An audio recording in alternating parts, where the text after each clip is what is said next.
बारिशों का मौसम करीब है, मगर कराची के बेशतर नाले अभी तक साफ नहीं हो सके। निकासियाब का नाकिस इंतजाम शहरियों के लिए खतरा बन चुका है। शहरी मुतालबा कर रहे हैं कि हुकूमत सिर्फ वादा ना करे बल्कि अमली इकदाम करे। तफसीलात इस रिपोर्ट में देखिए। महकमा मौसमियात ने कराची में बारिशों की नवीद सुना दी, लेकिन शहरी परेशानी में मुब्तला हो गए।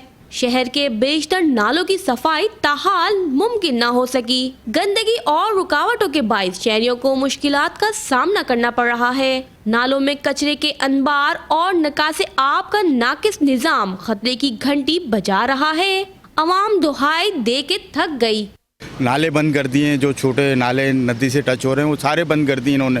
कोई भी नाला नदी में नहीं गिर रहा, वो सारा हमारे घरों में आ जाता है पानी। गटरों के जरिए 1-1, 1.5 फुट पानी हमारे घरों में भर जाता है। पानी बहुत गंदगी होती है, पानी भी आता है और इतनी परेशानी होती है, लोगों को तंगी उठाते हैं। देखिए गंदगी कितनी है, कचरा है, पानी आता है, भरता है, सब बढ़ते हैं।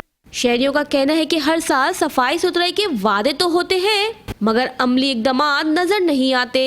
नालों की सफाई के नाम पर ये कई साल से करोड़ों रुपया खा रहे हैं, करोड़ों रुपया खा गए हैं। अभी देख सकते हैं कि आप मिट्टी के टीले नज़र आ रहे हैं। ये गंदगी नहीं है बल्कि ये अंदर डाला गया है। 40 करोड़ रुपए नालों की सफाई के लिए दिए गए, तो आप अपने बैकग्राउंड में देखेंगे, मैं समझता हूँ कि 41 रुपये भी नहीं लगे।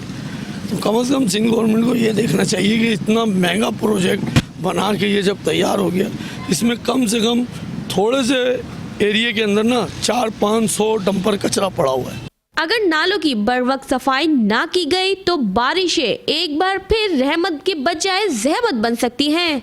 बारिशें करीब है, लेकिन सफाई के दावे सिर्फ कागजों तक ही महदूद रह चुके हैं। कैमरामैन कैसर हबीब के साथ उरूज रिजवी, 5 न्यूज़, कराची।